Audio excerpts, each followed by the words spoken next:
Hi there friends, Rebecca here, the Dragon Librarian from Farmington Community Library, and I'm here today to talk to you about a couple books that I just recently read that I really enjoyed, and I hope you will as well. But I'm also here to welcome you to October.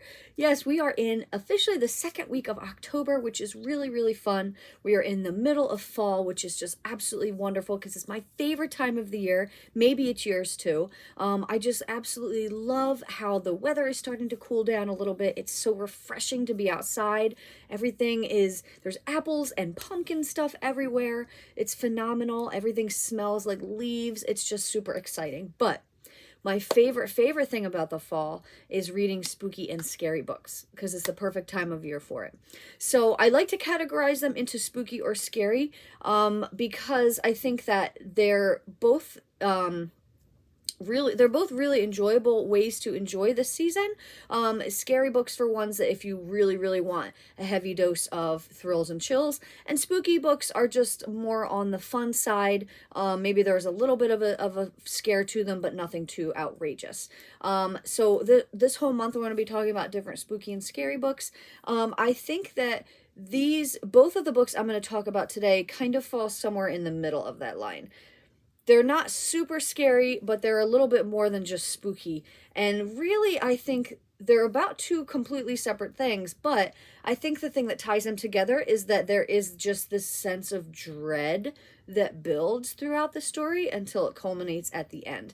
And I thought that was really particularly fun. So the first one I want to talk about is What Moves the Dead by T. Kingfisher. This is a crazy cover. If you can see it, I know the glare is kind of bad, but it is a very strange, weird, obscure cover, right? Which is a very good indication of what is going on with this book because it is also a very strange story. T. Kingfisher is fantastic.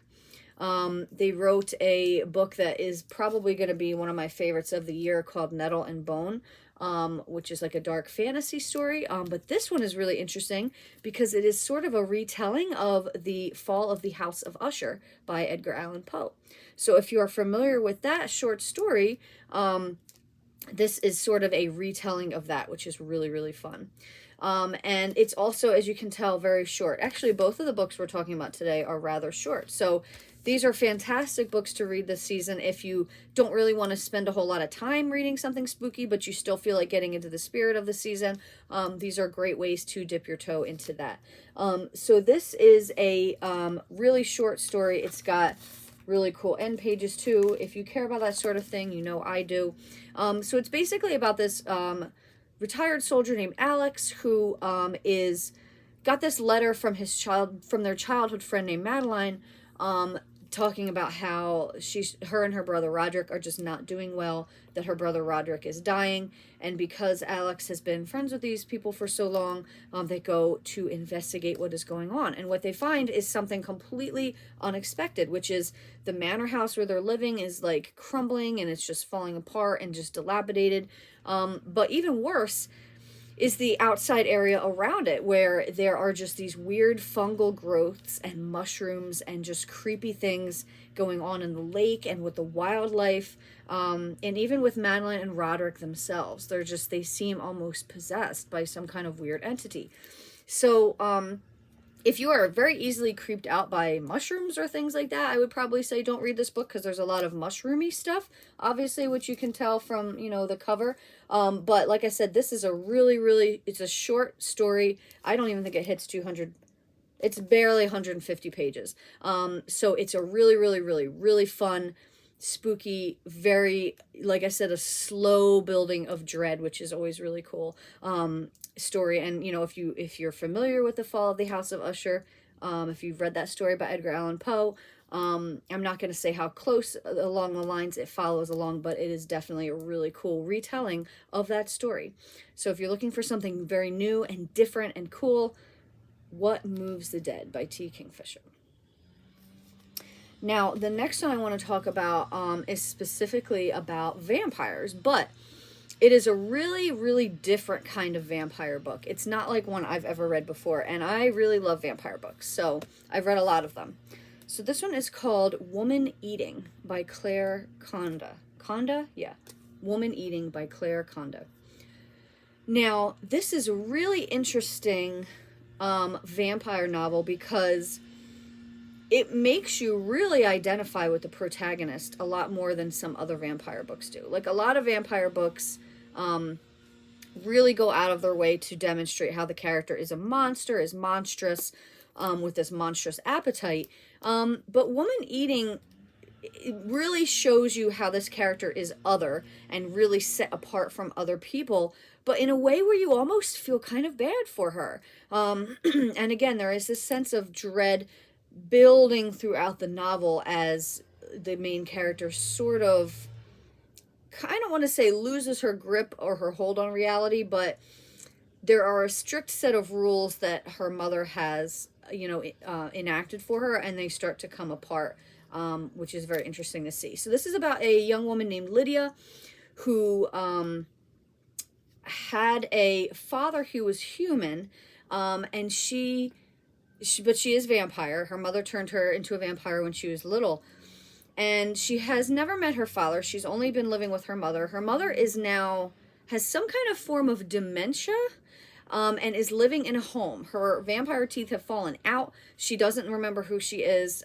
So Lydia has put her in this home, and it's the first time Lydia is now living away from her mother. So her mother has always been able to provide blood for her, usually pig's blood.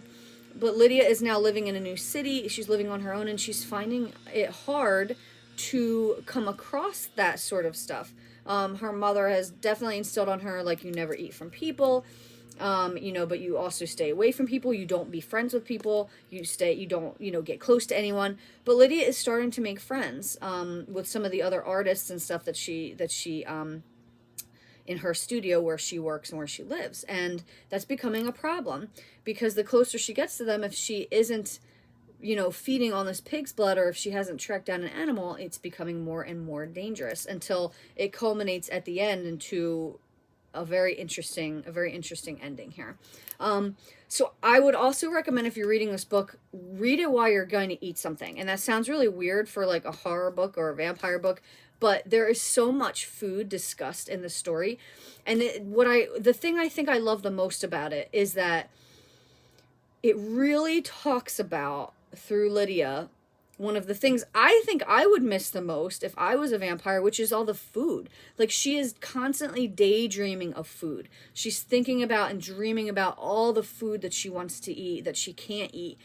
She watches YouTube videos constantly of people eating and just is basically obsessed with this, which is really very interesting. I mean, she's, doesn't do well with people. She shuts herself in and watches Buffy the Vampire Slayer all the time. She feels very relatable, despite the fact that she is a vampire. So this is a really interesting book. Like I said, it's not really scary, but there is definitely some creepiness to it, especially once we get towards the end, when things start to fall apart a little bit more. But again, this is a really short book. I don't even think it hits barely over 200, like 220 pages. So this is another one really good if you want to dip your toes into something fun and spooky this season, but don't really want to commit to a super long novel or anything like that. There's a lot to unpack here, a lot to think and talk about. So this is a really fantastic book. Woman Eating by Claire Kohda.